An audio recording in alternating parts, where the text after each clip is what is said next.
আসসালামু আলাইকুম প্রিয় দর্শক, আশা করি সকলে আল্লাহর রহমতে ভালো আছেন। আজ 30 জুলাই বুধবার 2025। আজকের আবহাওয়া পরিস্থিতি নিয়ে আমরা হাজির হয়েছি আপনাদের জন্য অত্যন্ত গুরুত্বপূর্ণ পূর্বাভাস নিয়ে। আপনি কোন জেলা থেকে দেখছেন আর আপনার এলাকার আবহাওয়া কেমন কমেন্ট করে জানিয়ে দিন। গতকাল থেকে রাজধানী ঢাকা সহ দেশের বিভিন্ন জেলার আকাশ জুড়ে থমথমে বৃষ্টি আর দুর্যোগপূর্ণ আবহাওয়া চলছে। রাজধানী সহ দেশের অনেক এলাকায় গতকাল থেকে শুরু হওয়া বৃষ্টিপাত আজও অব্যাহত রয়েছে। এই টানা বৃষ্টিতে সবচেয়ে বেশি বিপাকে পড়েছেন নিম্ন আয়ের খেটে খাওয়া মানুষ। একদিকে বৃষ্টি, অন্যদিকে কর্মে যেতে না পারার বাস্তবতা যেন এক অদৃশ্য দুর্ভোগ। বিশেষ করে স্কুল কলেজগামী শিক্ষার্থী ও অফিসগামীদের গন্তব্যে পৌঁছাতে হচ্ছে দ্বিগুণ কষ্টে। পানিবন্দী রাস্তা, যানজট এবং দুর্বল ড্রেনেজ সিস্টেম যেন নগরবাসীর প্রতিদিনের জীবনকে আরো জটিল করে তুলছে।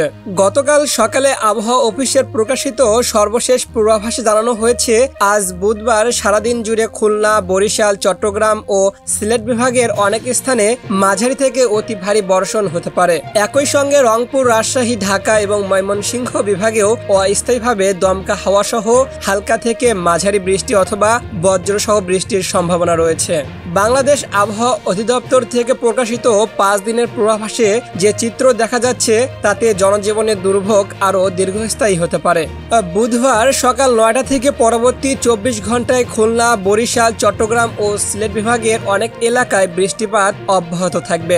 কোথাও কোথাও অতি ভারী বর্ষণ হতে পারে, যা স্বাভাবিক জনজীবনে সাময়িক বিপর্যয় তৈরি করতে পারে। দ্বিতীয় দিন বৃহস্পতিবার একই 4টি বিভাগে বৃষ্টিপাত অব্যাহত থাকবে এবং তার সঙ্গে রংপুর, রাজশাহী, ঢাকা ও ময়মনসিংহ বিভাগেও দেখা দিতে পারে মাঝারি ধরনের বৃষ্টি এবং বজ্রসহ বৃষ্টি। তৃতীয় ও চতুর্থ দিন শুক্রবার ও শনিবার, এই 2 দিনে রাজশাহী, রংপুর, ঢাকা, ময়মনসিংহ ও সিলেট বিভাগে বৃষ্টির মাত্রা কিছুটা কমবে, তবে হালকা থেকে মাঝারি ধরনের বৃষ্টি এখনো চলবে বলে পূর্বাভাসে উল্লেখ করা হয়েছে।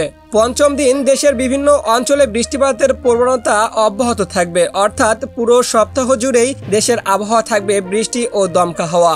আবহাওয়া অধিদপ্তরের সকল নাগরিককে অনুরোধ করেছে, আগামী 5 দিন যেন পরিস্থিতি অনুযায়ী প্রয়োজনীয় সতর্কতা অবলম্বন করা হয়। বিশেষ করে যারা খোলা আকাশের নিচে কাজ করেন, তারা রাস্তায় চলাচল করেন এবং যারা শিশু ও বয়স্কদের নিয়ে চলাফেরা করেছেন, তাদের জন্য সতর্কতা এখন অত্যন্ত জরুরি।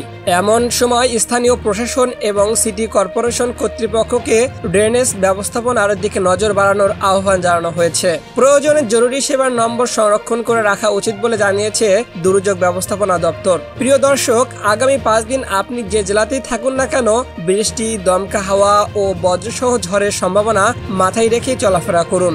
আপনার অবস্থান থেকে আবহাওয়ার বর্তমান চিত্র কেমন তা কমেন্ট করে জানান আমাদের। আর প্রতিদিনের মতো আজও সত্যনিষ্ঠ ও সময় উপযোগী আবহাওয়ার আপডেট পেতে সাবস্ক্রাইব করে রাখুন আমাদের চ্যানেল। ধন্যবাদ। আল্লাহ হাফেজ।